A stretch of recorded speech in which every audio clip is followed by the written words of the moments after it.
우리는 흔히 폭탄이나 미사일, 핵무기 같은 물리적인 위협이 우리의 미래를 파괴할 것이다 라고 두려워하는 마음을 가지고 있습니다. 하지만 이 로렌스 골드라고 하는 사상가는 이렇게 이야기했습니다. 나는 우리의 미래에 가장 두려운 일이 폭탄이나 미사일, 핵무기 때문에 생기리라고는 생각하지 않는다. 우리가 더 이상 서로에 대해 아무 관심도 갖지 않을 때, 마땅히 해야 할 일마저도 회피하려 들 때, 바로 그때 멸망이 찾아올 것입니다. 그렇습니다. 공동체를 무너뜨리는 가장 무서운 적은 외부의 공격이 아니라 바로 내부의 무관심, 이기심입니다. 나만 아니면 돼. 나만 편하면 되지. 라는 생각이 우리 사회를 병들게 만들고 때때로 우리 교회를 병들게 만들더라는 것이죠. 오늘 우리가 함께 읽은 본문은 바로 이 이기심의 유혹 앞에 선 사람들의 이야기입니다. 이제 이스라엘 백성들이 요단강을 건너서 가나안 정복 전쟁을 시작하려고 하는 결정적인 순간입니다. 그런데 이스라엘 12지파 중 르우벤, 갓, 므낫세 반지파, 이 두 지파 반은 이미 요단 동쪽 편에서 자신들의 살 땅을 분배받았습니다. 그들에게는 이미 집이 생겼습니다. 그리고 이미 목초지가 생겼습니다. 자신들에게 있어서는 이 전쟁이 다 끝난 것과 같은 것이죠. 그러니 굳이 목숨을 걸고 강을 건너가서 다른 형제들을 위해서 싸울 필요가 없는 것처럼 보였습니다. 하지만 하나님은 여호수아를 통해서 그들에게 엄중한 명령을 내리고 계시는 것이죠. 너희만 안식하지 말고 너희 형제가 안식할 때까지 함께 싸우라는 것입니다. 오늘 이 말씀을 통해서 개인주의와 이기심이 팽배한 이 시대에 우리를 부르시는 하나님의 음성을 듣기를 바랍니다. 나만의 구원, 나만의 축복에 머물러 있는 신앙이 아니라 공동체를 살리고 이웃을 섬기는 참된 언약 백성의 삶이 무엇인지를 깨닫는 시간이 될 수 있게 되어지기를 주님의 이름으로 축원합니다. 우리 첫 번째 같이 읽겠습니다. 은혜를 입은 자는 사명을 기억해야 합니다. 여호수아는 먼저 르우벤, 갓, 므낫세 반지파에게 기억하라라고 명령하고 있는데요. 우리 13절 말씀 같이 읽겠습니다. 여호와의 종 모세가 너희에게 명령하여 이르기를 너희의 하나님 여호와께서 너희에게 안식을 주시며 이 땅을 너희에게 주시리라 하였나니 너희는 그 말을 기억하라. 자, 여기서 기억하라라고 하는 것은 단순히 과거의 사실 어떤 것을 떠올리는 것을 이야기하는 것이 아닙니다. 이것은 언약적인 책임을 이야기하는 것인데요. 이 두 지파 반은 요단 동쪽 편이 목축하기에 좋다라는 것을 보고 모세에게 그 땅을 달라라고 요청했습니다. 이게 민수기에 나오거든요. 그때 모세는 그 땅을 줄게. 그 대신 가나안 정복 전쟁 때 형제들을 위해서 앞장서서 싸우라고 하는 맹세를 시켰던 것입니다. 그리고 여호수아는 모세와 함께 했던 그 약속을 지금 상기시키는 것이죠. 개혁주의 관점에서 볼 때 이것은 매우 중요한 영적인 원리를 담고 있습니다. 그것은 바로 은혜를 받은 자는 사명도 기억해야 한다는 것입니다. 하나님은 그들에게 먼저 땅을 주셨습니다. 13절을 다시 보십시오. 여호와께서 너희에게 안식을 주시며 이 땅을 너희에게 주시리라. 그들이 잘나서 땅을 차지한 것이 아닙니다. 이 땅을 차지한 것은 하나님의 전적인 주권과 은혜로 요단 동편의 비옥한 토지를 땅으로 기업으로 받은 것입니다. 그런데 우리는 종종 이 사명을 잊어버립니다. 내가 받은 복, 내가 누리는 평안이 나 혼자 잘 먹고 잘 살라고 주신 것으로 착각하고 살 때가 많더라는 것이죠. 이것이 바로 영적인 이기주의입니다. 민수기 32장 5절의 기록을 보면 처음에 이 지파들은 우리에게 요단강을 건너지 않게 하소서라고 요구했습니다. 그들의 눈에는 기름진 땅과 자신들의 가축들만 보였기 때문입니다. 하지만 모세는요, 그들의 태도가 하나님의 진노를 살 것이다 라고 경고했습니다. 왜 그렇습니까? 하나님의 백성은 운명 공동체이기 때문이죠. 오늘날 우리에게도 이미 주신 요단 동편들이 다 하나씩은 있으십니다. 여러분 중 누군가는 이미 경제적인 안정을 누릴 수도 있고요. 또 취업의 문을 통과했을 수도 있고요. 가정의 평안을 누릴 수도 있습니다. 무엇보다 우리는 예수 그리스도를 믿음으로 죄사함을 받고 구원의 안식을 이미 얻은 몸들입니다. 그러나 기억하십시오. 하나님께서 여러분들에게 먼저 은혜를 주시고 먼저 안식을 주신 이유는요, 아직까지도 안식하지 못한 형제들을 돌아보게 하기 위함이라는 것입니다. 물론 구원은 개인적으로 받는 것입니다. 하지만 신앙생활은 공동체적으로 하는 것이죠. 나는 이미 구원받았으니 끝났다라고 생각하며 세상 일에는 관심 없고 또 교회 안에서만 혹은 나만의 신앙생활에만 안주하고 있다라고 한다면 그것은 하나님께서 주신 언약을 잊어버린 것입니다. 우리가 받은 구원은 결코 값싼 것이 아닙니다. 예수 그리스도께서 십자가에서 모든 물과 피를 쏟으심으로 먼저 우리에게 주신 거룩한 땅입니다. 이 은혜를 우리가 기억한다면 우리는 결코 나는 지금 배가 부르니 당신들의 전쟁은 당신들이 알아서 하시오 라고 말할 수 없다는 것이죠. 그렇습니다. 먼저 은혜를 기억하는 자만이 사명의 자리로 나아갈 수 있더라는 것이죠. 사랑하는 성도 여러분, 지금 여러분들의 손에 쥐어진 것은 무엇입니까? 남들보다 좀 더 가진 재능이나 물질이나 시간 혹은 먼저 믿은 믿음의 연륜이 있습니까? 만일 이것이 나에게 주어졌다고 한다면 그것을 나만을 위한 안락의 도구로만 삼지 마시기를 바랍니다. 그것은 사명을 감당하라고 주신 하나님의 보급품이라는 것을 기억하십시오. 너희는 그 말을 기억하라 라고 하는 여호수아의 외침이 오늘 우리의 심장에 깊이 박혀지기를 바랍니다. 하나님께로부터 받은 은혜를 기억하십시오. 그리고 거룩한 부담감을 가지고 사명의 자리로 일어나는 저와 여러분 되시기를 주님의 이름으로 축원합니다. 우리 두 번째 같이 읽겠습니다. 형제보다 앞서 건너가 선봉에 서십시오. 우리가 먼저 받은 은혜를 기억했다고 한다면 이제는 행동할 때인 것이죠. 행동은 헌신입니다. 이제 여호수아는 아주 구체적이고 충격적인 헌신의 명령을 내리는데 1장 14절 말씀 같이 읽겠습니다. 너희의 처자와 가축은 모세가 너희에게 준 요단 이쪽 땅에 머무르려니와 너희 모든 용사들은 무장하고 너희의 형제보다 앞서 건너가서 그들을 돕되. 여기서 핵심이 뭡니까? 형제보다 앞서 건너가서 라는 말입니다. 전쟁에서 가장 앞에 서서 위험을 감수하는 부대를 무슨 부대라고 합니까? 선봉부대라고 합니다. 즉 제일 앞 가장 위험한 자리, 적의 화살을 가장 먼저 맞을 수 있는 그 자리에 서라는 것이죠. 그런데 한번 생각해 보십시오. 그들은 이미 땅을 분배받은 사람들입니다. 처자식 그리고 가축은 안전한 요단 동편에 남겨두었습니다. 그러니 인간적으로 생각해 보면 적당히 뒤에서 싸우는 척만 하거나 후방에서 지원만 하다가 다시 집으로 돌아가도 될 것 같습니다. 하지만 하나님께서 원하시는 것은 최전방이었다는 것이죠. 왜 그렇습니까? 이것이 바로 하나님 나라의 원리이기 때문입니다. 더 많이 받은 자가 더 많이 섬기는 것, 이것이 바로 영적 리더십의 본질이라는 것이죠. 노르망디 상륙작전을 잘 보여주는 영화가 바로 라이언 일병 구하기라는 영화인데 그 영화의 첫 부분은 굉장히 충격적이지 않습니까? 수륙 양육차에서 내림과 동시에 총알이 막 날아드는 거예요. 거의 대부분의 사람들은 내려버서 싸워보지도 못하고 총알에 맞아 죽습니다. 선봉부대가 하는 일이 바로 그런 것이죠. 그럼에도 불구하고 병사들은 죽음을 각오하고 바다로 뛰어듭니다. 그들이 두려움 속에서도 앞으로 나아갔던 것은 조국과 전우를 위한 사명 때문이었습니다. 세상의 전쟁에서도 이런데 하물며 하나님의 약속을 받은 언약 백성인 우리가 형제들의 영적 전쟁을 구경만 해서야 되겠느냐는 것이죠. 15절 말씀은 이 명령의 목적을 분명하게 보여주는데 함께 읽겠습니다.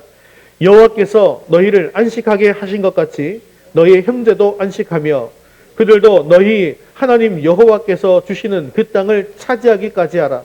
그리고 너희는 너희 소유지 곧 여호와의 종 모세가 너희에게 준 요단 이쪽 해 돋는 곳으로 돌아와서 그것을 차지할지니라. 여기서 우리는 놀라운 공동체적 구원관을 볼 수가 있는 것입니다. 형제가 안식하지 못하면 나의 안식도 완성되지 않는다는 것입니다. 즉 나의 안식이라고 하는 것은 형제의 안식과 연결되어 있다는 것이죠. 이 가나안 정복이라고 하는 것은 미국 서부 개척 시대처럼 먼저 가서 깃발을 꽂는 사람이 땅을 독차지하는 그런 경쟁의 원리가 아닙니다. 가나안 땅은요, 우리가 함께 들어가는, 그래서 함께 정복하는 그런 땅이라는 것입니다. 그러나 안타깝게도 이스라엘 역사를 살펴보면 이 두 지파 반의 순종에는 약간의 아쉬움이 남습니다. 왜냐하면 여호수아 4장 13절에 보면 실제로 요단강을 건너간 두 지파 반의 용사의 숫자가 4만 명이다라고 기록되어져 있는데요. 당시 민수기 26장 인구조사를 바탕으로 추산해 볼 때 이 두 지파 반의 전체 병력은 11만 580명이었습니다. 그러면 요단 동편에 7만 명이 남았고 4만 명이 건너갔다는 계산이 나오죠.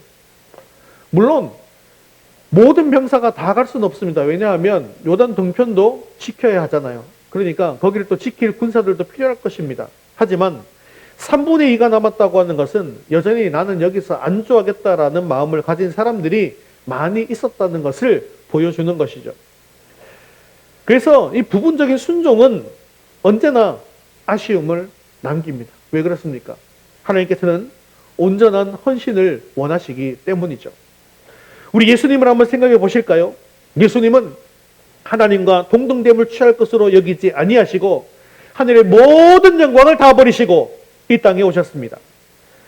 예수님이야말로 우리의 참된 대장이 되셔서 죄와 사망의 요단강을 가장 앞서 건너가셨습니다. 십자가라는 가장 치열한 영적 전쟁의 최전방에서 홀로 싸우신 것이죠. 예수님의 앞서가심과 희생이 있었기 때문에 오늘 우리가 이 구원의 안식을 누리게 된 것입니다. 그렇다면 예수님을 따르는 제자인 우리는 어떻게 살아야 하겠습니까?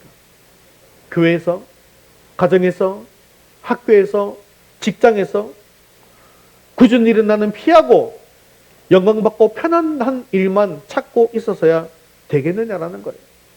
왜 나만 이렇게 힘든 일을 맡아야 돼? 라고 불평만 하고 있지는 않느냐 말입니다. 개혁주의 신앙은 삶의 모든 영역이 하나님의 주권 아래에 있다는 것을 고백하는 신앙이죠. 그렇다면 내 옆에 있는 형제, 지체의 아픔, 아직 믿지 않는 가족의 구원 문제, 그리고 우리 사회의 소외된 이웃들의 고통을 나의 고통으로 받아들일 수 있어야 한다는 것입니다. 힘든 일이 있으면 내가 먼저 그 길을 가겠습니다. 내가 먼저 더 무거운 짐을 지겠습니다. 라고 이야기하는 것이 복음의 빚진 자의 마땅한 태도라는 것이죠. 이것을 교회 문제에서만, 교회 안에서만 한정짓지 마시고 내가 있는 삶의 모든 자리에 적용할 수 있게 되어지길 바랍니다. 여러분, 힘든 봉사의 자리가 있습니까? 아무도 가려하지 않는 전도의 현장이 있습니까? 그것이 바로 여러분이 무장하고 앞서 건너가야 할 헌신의 요단강이라는 것입니다. 하나님은 오늘 우리에게 너는 형제를 위해서 무엇을 포기할 수 있는가? 무엇을 버리고 앞서갈 수 있는가? 묻고 계십니다. 형제의 안식을 위해서 나의 기득권을 내려놓고 위험을 감수하고 앞장서는 헌신, 그것이 교회를 하나 되게 하고 세상을 변화시키는 능력이 되는 것입니다. 바라는 우리 교회가 서로 미루는 공동체가 아니라 서로 앞장서서 섬기는 거룩한 선봉대가 되기를 원합니다. 예수님처럼 앞서 건너가는 용기 있는 헌신자가 되어서 하나님 나라를 이루어가는 저와 여러분 되시기를 주님의 이름으로 축원합니다. 세 번째 같이 읽겠습니다. 믿음의 언어로 지도자와 동력하십시오. 마지막으로 여호수아의 명령에 대한 백성들의 반응을 한번 살펴볼 텐데요. 참으로 감동적인 장면이 아닐 수 없습니다. 우리 16절 말씀 같이 읽겠습니다. 그들이 여호수아에게 대답하여 이르되 당신이 우리에게 명령하신 것은 우리가 다 행할 것이요 당신이 우리를 보내시는 곳에는 우리가 가리이다. 자, 이것은 억지로 하는 그런 대답이 아닙니다. 자발적이고 전폭적인 순종의 맹세인 것이죠. 그들은 자신들의 안락한 삶을 포기해야 하는 그런 명령 앞에 토를 달지 않았습니다. 왜 우리만 고생해야 됩니까? 라고 따지지 않았습니다. 우리가 가리이다. 이 짧은 대답 속에 이스라엘 공동체의 하나됨이 녹아 있는 것이죠. 더 나아가서 그들은 혹시나 두려움에 떨고 있을지 모르는 지도자 여호수아를 오히려 격려하고 있습니다. 우리 17절, 18절 말씀도 계속해서 읽겠습니다. 우리는 범사에 모세에게 순종한 것 같이 당신에게 순종하려니와 오직 당신의 하나님 여호와께서 모세와 함께 계시는 것 같이 당신과 함께 계시기를 원하나이다. 누구든지 당신의 명령을 거역하며 당신의 말씀을 순종하지 아니하는 자는 죽임을 당하리니 오직 강하고 담대하소서. 그들은 순종을 다짐하면서 오직 당신의 하나님 여호와께서 모세와 함께 계시던 것 같이 당신과 함께 계시를 원하나이다 라고 하면서 마지막 18절에는 오직 강하고 담대하소서라고 외치고 있더라는 것이죠. 사실 강하고 담대하라 라고 하는 말은 하나님께서 여호수아 1장 초반부에 여호수아에게 계속해서 주셨던 말씀 아니겠습니까? 그런데 이제는 백성들이 그 하나님 말씀을 인용해서 지도자인 여호수아를 축복하고 격려하고 위로하고 있는 것입니다.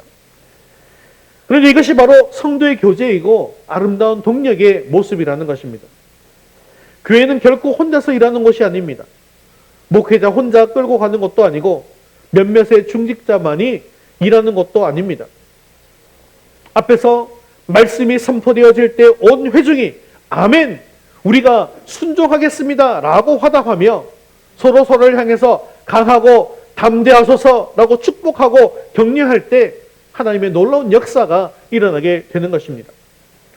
여러분, 부정적인 말은 전념성이 아주 강합니다. 가데스 바네아에서 10명의 정탐꾼이 쏟아낸 부정적인 말들이 이스라엘을 40년 광야 생활로 몰아넣었습니다. 우리는 안 돼. 저건 불가능해. 누구누구 때문에 안 되는 거야. 이런 말들은 공동체를 무너뜨리는 독이 되어지는 것입니다. 그러나 오늘 본문의 두 지파 반의 백성들의 말을 한번 보십시오. 그들은 죽음을 각오한 순종을 선언했습니다. 긍정의 언어, 믿음의 언어로 지도자에게 힘을 실어 주었습니다. 건강한 교회는 바로 이런 거룩한 메아리가 있는 곳입니다. 강단에서 말씀이 선포되어지면 성도들은 삶의 자리에서 우리가 다 행하리이다 라고 하는 순종의 메아리가 울려 퍼져야 합니다. 목회자가 지쳐있을 때 성도들은 기도로 목회자를 세워주는 격려의 메아리가 있어야 합니다. 특별히 2026년을 앞두고 우리 앞에 놓인 수많은 과제들이 있습니다. 교회에 부흥이 있어야 되겠고 다음 세대를 세워나가야 되겠으며 또 지역사회의 전도도 해나가야 되는 일들이죠. 우리 힘만으로는 벅찬 일들입니다.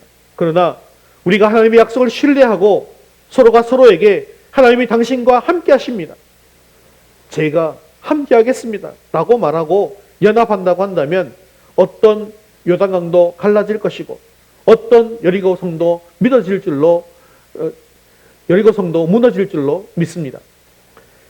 하나님은 순종하는 자들을 통해서 일하신다는 사실을 기억하십시오. 그리고 서로 격려하는 공동체 위에 기름을 부어주십니다. 여러분들의 입술에 불평 대신 순종이 비판 대신 격려가 가득할 수 있기를 바랍니다. 사랑하는 성도 여러분, 여러분 지금 공동체 안에서 어떤 말을 하고 계십니까? 힘을 빼는 사람입니까? 아니면 힘을 더해주는 사람입니까? 오늘 시간 우리의 마음을 정하십시오. 하나님, 제가 우리 공동체의 용기가 되겠습니다. 제가 먼저 순종하고 제가 먼저 축복하며 격려하는 사람이 되겠습니다. 이렇게 결단할 때 하나님께서 여러분들을 통해서 우리 교회를 견고하게 세우실 것입니다. 이렇게 순종과 축복과 격려로 하나 되어서 승리하는 거룩한 공동체를 세워나가는 저와 여러분 되시기를 주님의 이름으로 축원합니다. 말씀을 맺겠습니다. 이 로마의 카이사르는 루비콘 강을 건너면서 주사위는 던져졌다라고 말하며 돌아올 수 없는 그런 결단을 내렸습니다. 오늘 이스라엘 백성들도 요단강을 건너면서 되돌아갈 수 없는 헌신의 결단을 내리고 있습니다. 그런데 우리나라에는요, 이 루비콘 강보다 요단강보다 더 가슴 뭉클한 강이 있죠. 바로 서울 합정동에 있는 한강의 양화진이라는 곳입니다. 가본 분들 많이 계시죠?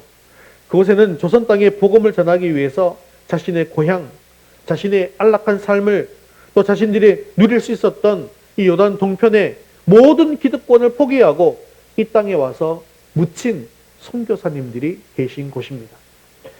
그들이 낯설은 이 땅, 전염병과 박해가 도사리는 이 땅에 온 이유가 무엇 때문이었을까요?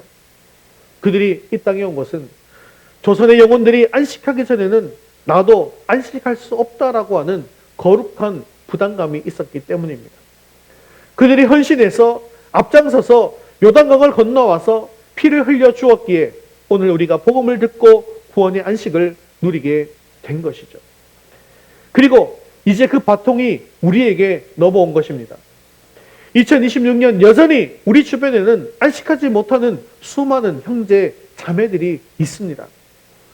경제적 고통 속에서 신음하는 이웃들이 있고요. 복음을 모르고 죽어가는 가족들이 있고 친구들이 있고 이웃들이 있습니다. 그리고 공동체 내에서 상처 있고 외로워하는 지체들도 있습니다. 그런데 나만 편안하면 그만이라는 것입니까? 나만 구원받으면 끝입니까? 아닙니다. 하나님은 우리에게 다시금 말씀하고 계시는 거예요. 너희 형제가 안식하기까지 너는 쉬지 말고 무장하고 앞서서 건너가라 라는 것입니다. 사랑하는 성도 여러분, 이제 우리는 이기즘의 요단강을 건너갈 수 있기를 바랍니다. 무관심의 요단강을 건너갈 수 있기를 바랍니다. 우리가 서로의 짐을 지고 함께 울고 함께 싸울 때 하나님께서는 우리에게 약속하신 참된 승리와 영광의 영원한 기업을 주실 것입니다. 자, 이제 우리 함께 이렇게 결단합시다. 사명의 요단강을 앞서 건너가는 자가 되겠습니다. 우리 첫 번째부터 세 번째까지 같이 읽겠습니다. 나는 하나님께서 내게 먼저 주신 은혜와 축복이 나 혼자 누리라고 주신 것이 아님을 기억하겠습니다. 내게 주신 평안과 소유는 사명을 감당하기 위한 하나님의 보급품임을 고백하며 영적 이기주의를 버리고 사명의 자리로 나가겠습니다. 나는 형제의 짐을 외면하지 않고 그들의 짐을 대신 지기 위해 가장 앞서 요단강을 건너겠습니다. 아무도 관여하지 않는 힘든 봉사와 전도의 자리에 내가 먼저 기꺼이 서는 믿음의 선봉장이 되겠습니다. 나는 공동체를 무너뜨리는 불평과 비판의 말을 멈추고 살리는 믿음의 언어를 선택하겠습니다. 순종과 기도로 영적 지도자를 세워주며 서로에게 강하고 담대하라고 힘을 실어주는 참된 격려자가 되겠습니다. 사랑하는 성도 여러분, 이번 한 주간 내 옆에 있는 지체들을 한번 돌아보십시오. 내가 먼저 손 내미십시오. 내가 먼저 희생하십시오. 그래서 우리 모두가 다 함께 단 한 명의 낙오자도 없이 하나님이 예비하신 영광스러운 가나안의 안식에 들어가는 복된 교회, 복된 성도님들 될 수 있게 되어지기를 주님의 이름으로 축원합니다.